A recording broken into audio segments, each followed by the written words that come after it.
ఆస్తమాను నయం చేయలేమని WHO తేల్చి చెప్పేసింది. ఈ సమస్యకు చాలా తక్కువ మంది చికిత్స పొందుతున్నారు. ముఖ్యంగా ఇన్హేలర్స్ మరియు మెడిసిన్ గురించి అయితే ఎంత తక్కువగా మాట్లాడితే అంత మంచిది. అందువల్ల వీటిని ఉపయోగించిన నెలలోపు మీ గుండెకు ప్రమాదం పెరగచ్చు.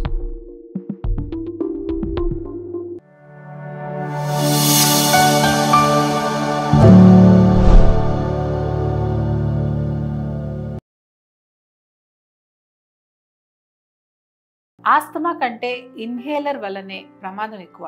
నమస్కారం. మీకు తెలుసా, ద గ్లోబల్ ఆస్తమా రిపోర్ట్ ప్రకారం భారతదేశంలో 1.36 బిలియన్ల ప్రజలు ఉంటే అందులో దాదాపు 35 మిలియన్ల మంది ఆస్తమాతో బాధపడుతున్నారు. కానీ WHO నివేదిక ప్రకారం భారతదేశం వంటి తక్కువ మరియు మధ్య ఆదాయ దేశాలలో తరచుగా ఆస్తమా నిర్ధారించబడటం లేదు. పైగా ఈ సమస్యకు చాలా తక్కువ మంది చికిత్స పొందుతున్నారు. ముఖ్యంగా గ్రామీణ ప్రాంతాల్లో దీని ప్రాబల్యం ఎక్కువగా ఉంది. ఇలా సరైన అవగాహన మరియు చికిత్స లేకపోవడం వల్ల ఇది రెస్పిరేటరీ ఇన్ఫెక్షన్స్, లంగ్ డ్యామేజ్, దీర్ఘకాలిక అలసట మరియు కొన్ని సందర్భాల్లో మరణానికి కూడా దారితీస్తుంది. శ్వాస తీసుకోవడంలో ఇబ్బంది, ఊపిరి పీల్చుకునేటప్పుడు గుర్రుమని శబ్దం, ఛాతి భాగంలో ఏదో పట్టేసినట్లుగా బిగుతుగా అనిపించడం, నిరంతరం దగ్గు, ముఖ్యంగా రాత్రి సమయంలో ఎక్కువ అవ్వడం, ఇక ఆస్తమా అటాక్ అయిన సమయంలో ఒక్కసారిగా కొన ఊపిరితో కొట్టుమిట్టాడుతున్నట్టుగా అనిపించడం, ఇవన్నీ ఒక ఆస్తమా పేషెంట్ అనుభవించే లక్షణాలు.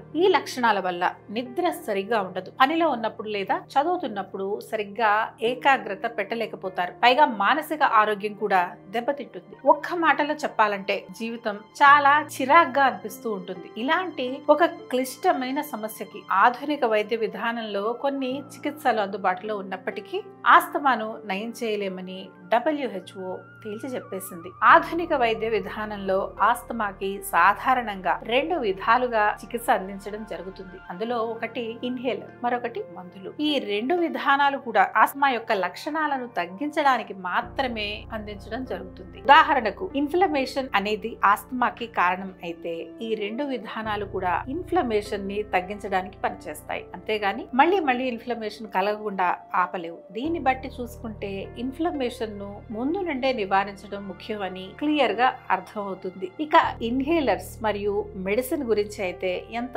తక్కువగా మాట్లాడితే అంత మంచిది. ఎందుకంటే వీటి వల్ల కలిగే ప్రయోజనాల కంటే సైడ్ ఎఫెక్ట్స్ ఎక్కువ. మొట్టమొదటిగా వీటి వల్ల లోకల్ సైడ్ ఎఫెక్ట్స్ అంటే గొంతు నొప్పి, గొంతు బొంగురు పోవడం, దగ్గు మరియు ఓరల్ థ్రష్ వంటి సైడ్ ఎఫెక్ట్స్ కలుగుతాయి. ఓరల్ థ్రష్ అనేది ఈస్ట్ ఇన్ఫెక్షన్. ఇది నోటిలో తెల్లటి ప్యాచెస్, ఎరుపు మరియు నొప్పిని కలిగిస్తూ ఉంటుంది. ఇక రెండవది సిస్టమిక్ సైడ్ ఎఫెక్ట్స్ అంటే మన శరీరంలో ఉండే వివిధ రకాల వ్యవస్థలపై ప్రభావం చూపిస్తాయి అని అర్థం. ఉదాహరణకి వీటిలో adrenal suppression, bone loss, skin thinning, cataract formation పెరగడం, metabolic changes and behavioural abnormalities వంటి సైడ్ ఎఫెక్ట్స్ కలుగుతాయి. వీటితో పాటు హార్ట్ కి సంబంధించిన సైడ్ ఎఫెక్ట్స్ ఆస్తమాకు సూచించే మెడిసిన్ ని హార్ట్ రేట్ ను వేగవంతం చేస్తాయి, అది కూడా అధిక మోతాదులో. అందువల్ల వీటిని ఉపయోగించిన నెలలోపు మీ గుండెకు ప్రమాదం పెరగచ్చు. ఇక చివరిగా ఇమ్యూన్ సిస్టమ్ సైడ్ ఎఫెక్ట్స్ అంటే ఇవి నేరుగా మీ ఇమ్యూనిటీ పవర్ మీద ప్రభావం చూపిస్తాయి, ఇమ్యూన్ సిస్టమ్ లోని భాగాలను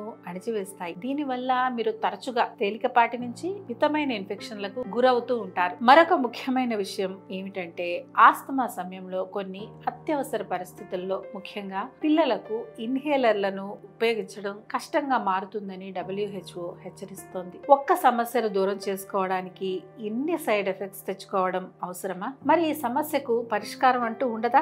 ఇలా ఇన్హేలర్ లేదా మందులు వాడుతూనే ఉండాలా అనే చింత మిమ్మల్ని లోపల ఉక్కిరి బిక్కిరి చేస్తుంది కదా. అయితే టెన్షన్ పడకండి, ఈ వీడియో కేవలం మీకోసమే. మీ సమస్యను ఎటువంటి సైడ్ ఎఫెక్ట్స్ మరియు సర్జరీ లేకుండా పైగా హాలిస్టిక్ వేలో చెక్ పెట్టడానికి ఆయుర్వేదం మీకు తోడుగా ఉంటుంది. అది ఎలాగో తెలియాలంటే వెంటనే ఒకసారి ఛానల్ ని సబ్స్క్రైబ్ చేసుకొని వీడియో చివరి వరకు చూడండి. పైగా ఆస్తమాతో బాధపడే మీ ఫ్రెండ్ మరియు ఫ్యామిలీ మెంబర్స్ కి ఈ వీడియోని షేర్ చేయడం మర్చిపోకండి. ఆస్తమా లేదా ఉబ్బసం అనేది దీర్ఘకాలిక శ్వాసకోశ వ్యాధి. ఇది శ్వాసనాళాల్లో ఇన్ఫ్లమేషన్ మరియు సంకుచితానికి దారితీస్తుంది. ఫలితంగా శ్వాస తీసుకోవడం కష్టతరంగా మారుతుంది. ఆస్తమా కొన్ని అలర్జీ కారకాలు అంటే పొడి, దుమ్ము మరియు పెంపుడు జంతువుల చర్మం వంటివి. అలాగే వాయు కాలుష్యం, శ్వాసకోశ ఇన్ఫెక్షన్, వ్యాయామం మరియు ఒత్తిడి వంటి కారణంగా ప్రేరేపించబడుతుంది. ఆయుర్వేదం ప్రకారం ఆస్తమా తమక శ్వాసగా పిలువబడుతుంది. ఇది శరీరంలో ఉండే త్రిదోషాలు, ముఖ్యంగా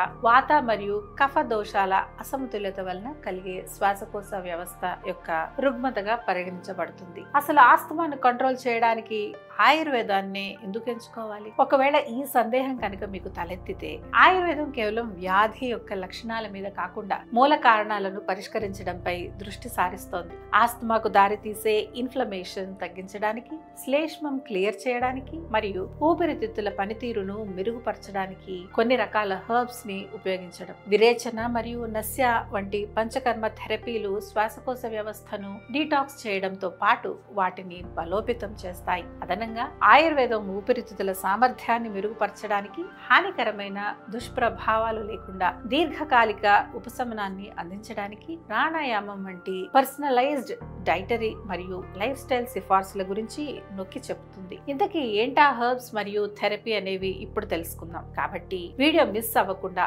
చివరి వరకు చూడండి. శ్వాసకోశ వ్యవస్థను ఆరోగ్యంగా ఉంచడానికి మరియు ఆస్తమాకు దారితీసే ఇన్ఫ్లమేషన్ ను తగ్గించడానికి ఆయుర్వేదం సూచించే మొట్టమొదటి విధానం హెర్బ్స్. ఆయుర్వేదం ఆస్తమా కోసం 3 రకాల శక్తివంతమైన హెర్బ్స్ ను సూచిస్తుంది. ఎందుకంటే ఇవి దోషాలను సమతుల్యం చేయడం, ఇన్ఫ్లమేషన్ ని తగ్గించడం, మ్యూకస్ ని తొలగించడం, ఊపిరితిత్తులను బలోపేతం చేయడం వంటి మరియు సహజంగా రోగ నిరోధక శక్తిని పెరుగుపరచడం ద్వారా ఆస్తమా యొక్క మూల కారణాలను పరిష్కరిస్తాయి. ఇలాంటి శక్తివంతమైన లక్షణాలు కలిగిన మొట్టమొదటి హెర్బ్ తులసి. ఆయుర్వేదంలో తులసి మదర్ ఆఫ్ మెడిసిన్ గా పిలువబడుతుంది. దీంట్లో ఉండే కఫ మరియు వాత బ్యాలెన్సింగ్ లక్షణాల కారణంగా ఇది ఆస్తమాను కంట్రోల్ చేయడంలో సహాయపడుతుంది. ఆయుర్వేద గ్రంథాల ప్రకారం తులసి శ్వాసకాసాది లక్షణాలను అంటే శ్వాసకోశ సమస్యలను మరియు దగ్గును తగ్గిస్తుంది. అలాగే ఇన్ఫ్లమేషన్ వల్ల ఎర్రబడిన వాయు మార్గాలను శాంతిపరచడంలో సహాయపడుతుంది. ఇక శాస్త్రీయ అధ్యయనాల ప్రకారం చూసుకుంటే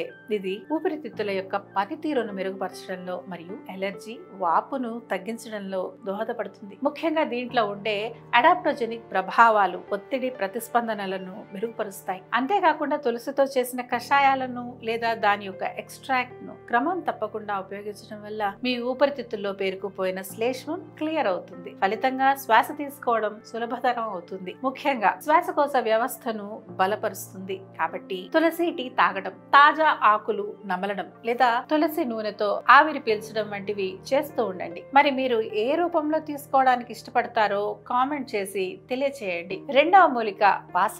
ఆయుర్వేదం ప్రకారం వాస తమక శ్వాస లేదా ఆస్తమాను కంట్రోల్ చేయడంలో సిఫార్సు చేస్తుంది. ఎందుకంటే దీని యొక్క శ్వాసహర అంటే యాంటీ ఆస్తమా చర్య శ్వాసకోశ ఆరోగ్యానికి మద్దతు ఇస్తుంది. అలాగే దీని యొక్క సహజమైన బ్రాంకోడైలేటర్ గుణాలు యాంటీ ఇన్ఫ్లమేటరీ మరియు మ్యూకోలైటిక్ గా పనిచేస్తాయి. బ్రాంకోలైటర్ గుణాలు అనేవి శ్వాస మార్గాలను విస్తరింప చేయడానికి ఉపయోగపడతాయి. ఫలితంగా వాయు మార్గం యొక్క అవరోధాన్ని తగ్గించడంలో సహాయపడుతుంది. అలాగే శ్వాసను సులభతరం చేస్తుంది మరియు పేరుకుపోయిన శ్లేష్మం బయటకు పంపుతుంది. ముఖ్యంగా ఇందులో ఉండే వాససిన్ మరియు వాససినోన్ వంటి ఆల్కలాయిడ్స్ లో ఊపిరితిత్తుల పనితీరును మెరుగుపరుస్తుంది మరియు శ్వాసకోశానికి ఉపశమనం కలుగజేస్తుంది. ఈ విషయం కేవలం నేరుగా శాస్త్రీయ అధ్యయనాలే చెబుతున్నాయి. మూడవది పిప్పలి. ఆస్తమాను కంట్రోల్ చేయడానికి ఈ 2 హెర్బ్స్ తో పాటు ఆయుర్వేదం సూచించే 3వ శక్తివంతమైన హెర్బ్ పిప్పలి. ఎందుకంటే దీంట్లో కఫ మరియు వాత బ్యాలెన్సింగ్ ఉంటాయి. ఈ దోషాల యొక్క అసమతుల్యత తరచూ ఆస్తమాకు కారణమవుతుంటాయి. వాస హెర్బ్ లాగానే ఇది కూడా శ్వాసహారంగా పనిచేస్తుంది. శ్వాసకోశంలో పేరుకుపోయిన శ్లేష్మాన్ని తొలగించడంలో సహాయపడుతుంది. అంతేకాకుండా పిప్పలి యొక్క రసాయనం అంటే పునరుజ్జీవనం లక్షణాలు ఊపిరితిత్తుల కణజాలాన్ని బలపరుస్తాయి మరియు మీ రోగ నిరోధక శక్తిని పెంచుతుంది. అతి ముఖ్యంగా ఆస్తమా లక్షణాల పునరావృతాన్ని తగ్గిస్తుంది. అలాగే ఆయుర్వేదంలో ఆస్తమాకు కారణమయ్యే టాక్సిన్స్ లేదా ఆమాన్ని దూరం చేయడానికి జీర్ణాగ్నిని పెంచుతుంది. ఇక శాస్త్రీయ అధ్యయనాల ప్రకారం పిప్పలి పెపైరైన్ వంటి బయో యాక్టివ్ సమ్మేళనాలను కలిగి ఉంటుంది. ఇవి యాంటీ ఇన్ఫ్లమేటరీ మరియు బ్రాంకోడైలేటర్ ప్రభావాలను ప్రదర్శిస్తుంది. దీనివల్ల మీ యొక్క వాయు మార్గంలో అవరోధాన్ని తగ్గించడంలో మరియు శ్వాసను మెరుగుపరచడంలో సహాయపడుతుంది. ఇక వీటిని ఎలా ఉపయోగించాలి అనే విషయానికి వస్తే పిప్పలి మరియు వాస క్యాప్సూల్స్ మరియు పౌడర్ రూపంలో లభిస్తాయి. రోజుకి 2 క్యాప్సూల్స్ లేదా చిటికెడు పొడిని ఉపయోగించుకోవచ్చు. కాకపోతే వీటి యొక్క మోతాదు మీ శరీర తత్వం మరియు వ్యాధి యొక్క తీవ్రతపై ఆధారపడి ఉంటుందని మర్చిపోకండి.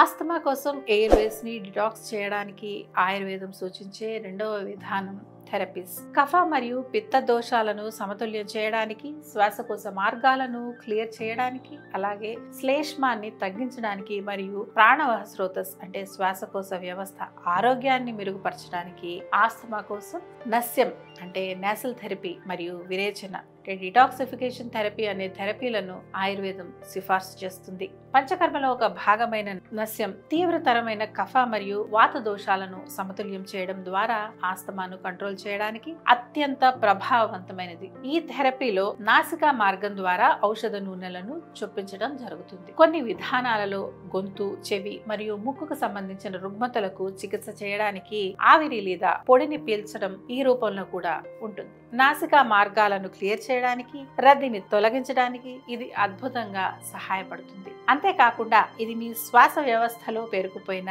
కఫ దోషాన్ని తొలగించడం ద్వారా దాని యొక్క పనితీరును బలోపేతం చేస్తుంది. అణుతైలం లేదా షడ్బిందు తైలం వంటి మూలికలను ఈ ప్రయోజనం కోసం ఉపయోగిస్తారు. ప్రాణవాయు ప్రవాహాన్ని మెరుగుపరచడం మరియు అదనపు కఫాన్ని శాంతింపజేయడం ద్వారా నస్య చికిత్స ఊపిరితిత్తుల పనితీరును మెరుగుపరుస్తుంది మరియు దీర్ఘకాలిక శ్వాసకోశ ఆరోగ్యానికి మద్దతునిస్తుంది. ఇక రెండవ థెరపీ విరేచనం. విరేచనం అనేది ఆయుర్వేద డిటాక్స్ థెరపీ. ఈ థెరపీ శరీరంలో నుండి టాక్సిన్స్ లేదా ఆమాన్ని తొలగించడం కోసం చేయబడుతుంది. విరేచనం జీర్ణక్రియను పెంపొందించడానికి మరియు ఛానళ్లను అన్బ్లాక్ చేస్తుంది. అలాగే శ్వాసకోశ పనితీరును ప్రోత్సహిస్తుంది. ముఖ్యంగా శ్వాసకోశ మార్గాల్లో ఇన్ఫ్లమేషన్ మరియు శ్లేష్మం ఏర్పడటాన్ని తగ్గిస్తుంది. పైగా ఊపిరితిత్తుల సామర్థ్యాన్ని బలపరుస్తుంది. అలాగే శాస్త్రీయ అధ్యయనం ప్రకారం ఆస్తమాని కంట్రోల్ చేయడానికి త్రివృతాది లేహ్యం ఈ యోగంతో జరిపిన విరేచన కర్మ ఊపిరితిత్తుల యొక్క పనితీరును మెరుగుపరచడంతో పాటు శ్వాస ఆడకపోవడం, దగ్గు వంటి లక్షణాలను తొలగించగలదని వెల్లడించింది. ఈ ఆయుర్వేద థెరపీల యొక్క సంపూర్ణ ప్రయోజనం పొందాలంటే నైపుణ్యం కలిగిన ఆయుర్వేద నిపుణులను సంప్రదించడం చాలా ముఖ్యం. ఆస్తమాను కంట్రోల్ చేయడానికి ఈ థెరపీ మరియు హెర్బ్స్ తో పాటు ఆయుర్వేదం సూచించే మూడవ విధానం ఆహారం మరియు జీవనశైలి మార్పులు. కొన్ని ఆహార మరియు జీవనశైలి మార్పులను ఆయుర్వేదం సూచిస్తుంది. ఆహార మార్పుల విషయానికి వస్తే కోల్డ్ మరియు హెవీ ఫుడ్స్ ను నివారించండి.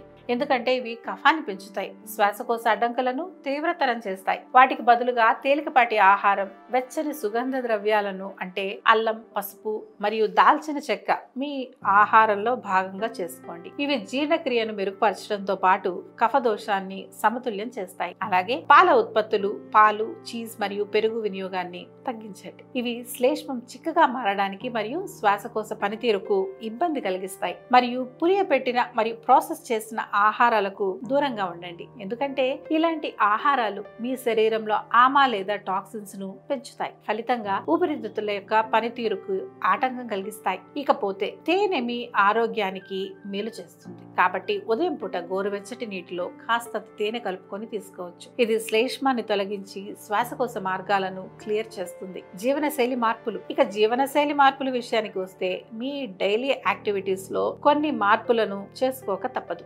దోషాలను సమతుల్యంగా చేయడానికి ప్రాణాయామం, ముఖ్యంగా నాడీ శోధన మరియు అనులోమ విలోమ వంటి ప్రాణాయామ యాక్టివిటీస్ వాత మరియు కఫ దోషాలను సమతుల్యం చేయడంలో సహాయపడతాయి. శ్వాసకోశ మార్గాలను క్లియర్ చేస్తాయి. వీటిని రెగ్యులర్ గా ప్రాక్టీస్ చేయడం వల్ల ఊపిరితిత్తుల సామర్థ్యాన్ని మెరుగుపరుస్తాయి మరియు జీర్ణాగ్నిని నియంత్రిస్తాయి. అలాగే మీ ఎయిర్ వేస్ క్లియర్ కావడానికి భుజంగాసనం అంటే కోబ్రా పోజ్ మరియు ధనురాసనం వంటి యోగా పోజెస్ అద్భుతంగా సహాయపడతాయి. పైగా ఇవి మీ ఒత్తిడిని కూడా తగ్గిస్తాయి మరియు ఊపిరితిత్తుల యొక్క పనితీరును మెరుగుపరుస్తాయి. కాబట్టి ఇలాంటి యాక్టివిటీస్ ఫాలో అవ్వడానికి ప్రయత్నించండి. ఈ విధంగా ఆయుర్వేదం మీ సమస్యను దూరం చేస్తుంది. ఒకవేళ ఈ థెరపీ మరియు హెర్బ్స్ పర్సనలైజ్డ్ విధానంలో పొందాలి అనుకుంటే వర్ధన ఆయుర్వేదాన్ని సంప్రదించండి. ఎందుకంటే మేము గత 25 అన్ని రకాల వ్యాధులకు 8 లక్షల మందికి పైగా ఉత్తమమైన ఆయుర్వేద చికిత్సను అందించాం. అలాగే 3.5 లక్షల స్పైన్ సర్జరీలను నివారించాం. వీటితో పాటు 1 లక్షకు పైగా నీ రీప్లేస్మెంట్ సర్జరీలను నివారించి 2.5 లక్షల మందికి చికిత్స చేశాం. పైగా ఎటువంటి సైడ్ ఎఫెక్ట్స్ కి ఆస్కారమే ఉండదు. 2 తెలుగు రాష్ట్రాల్లో మన 5 బ్రాంచీలు ఉండగా మీరు ఇంకా ఆస్తమాతో బాధపడటం అవసరమా? కాబట్టి వెంటనే వచ్చి ఈ సమస్యను నయం చేసుకోండి. అలాగే ఇలాంటి ముఖ్యమైన విషయాలు మరిన్ని తెలుసుకోవాలంటే ఛానల్ని సబ్స్క్రైబ్ చేసుకోండి.